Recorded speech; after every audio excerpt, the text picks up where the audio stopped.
today we're going to talk about Article 1165.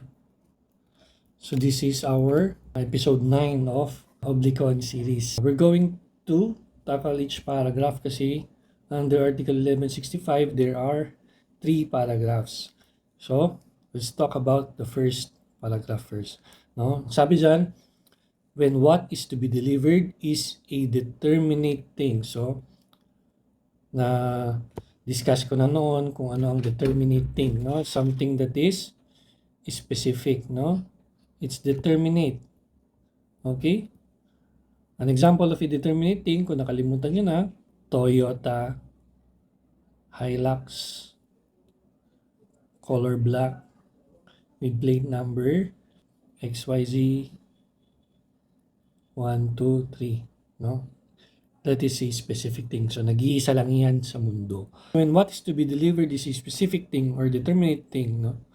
Sabi dyan, in addition to the right granted to him under Article 1170. So, dito po lang tatalon na tayo daw.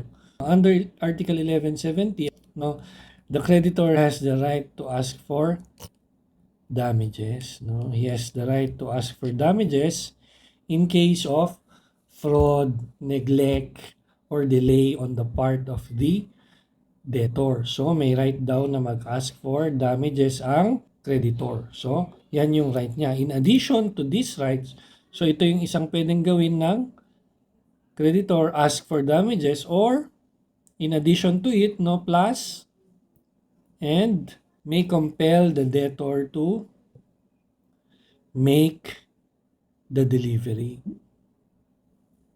So, bottom line, if the obligation is to deliver a determinate thing, no, meaning nag-iisa lang yan, specific thing, no, what is the remedy of the creditor? The remedy of the creditor is to compel specific performance, which is compel delivery of that determinate thing. Kasi yan lang yun, nag-iisa lang yan sa buong mundo eh.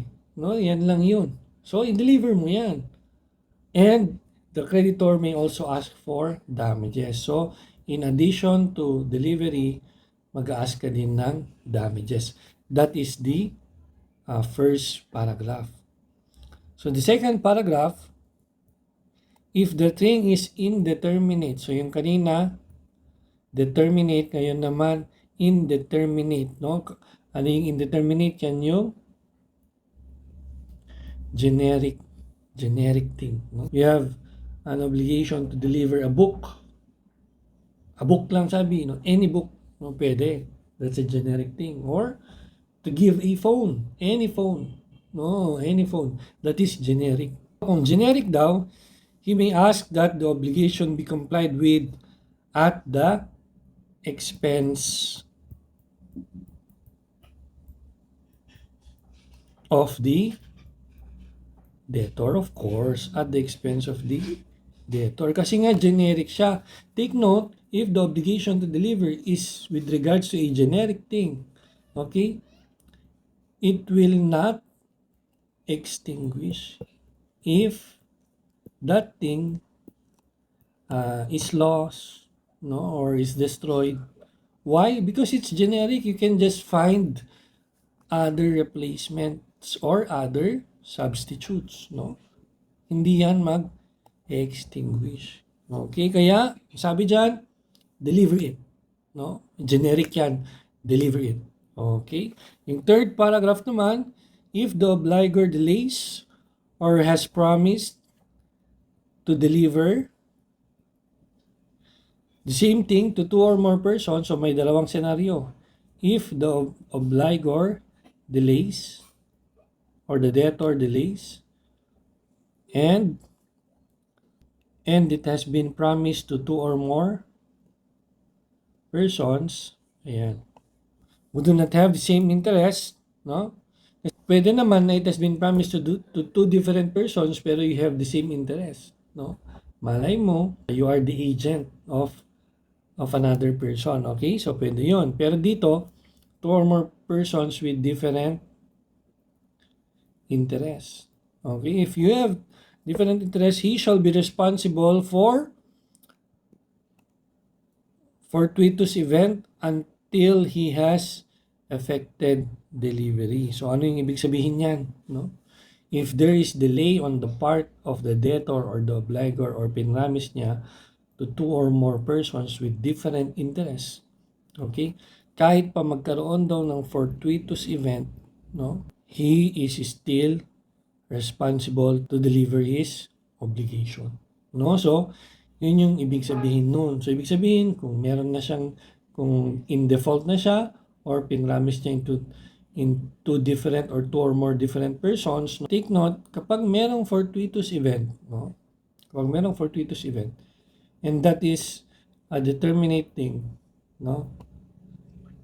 Let's say, for example, nabaha, nabagyo, nasunog, okay? The obligation to deliver it is extinguished, mawawala. Okay, mawawala. Kasi nga, determinate thing, no? Kapag nabaha, nasunog, okay, it's extinguished. Even if determinate thing yan at nagkaroon ng fortuitous event, pag delay ka na, kunwari, May 30, dapat i-deliver mo yung thing. Nung June 10, nagkaroon ng bagyo. Okay, nabaha lahat. Lahat ng lupain. Okay. Kahit pa mayroong fortuitous event ng June 10, you are still responsible for that thing. If you cannot deliver this property, no, you are liable for damages. Okay, you are liable for damages. So yan yung gustong sabihin ng paragraph number 3. So even if mawala yung thing because of a fortuitous event, you are still responsible for its delivery. That's it for today. Thank you.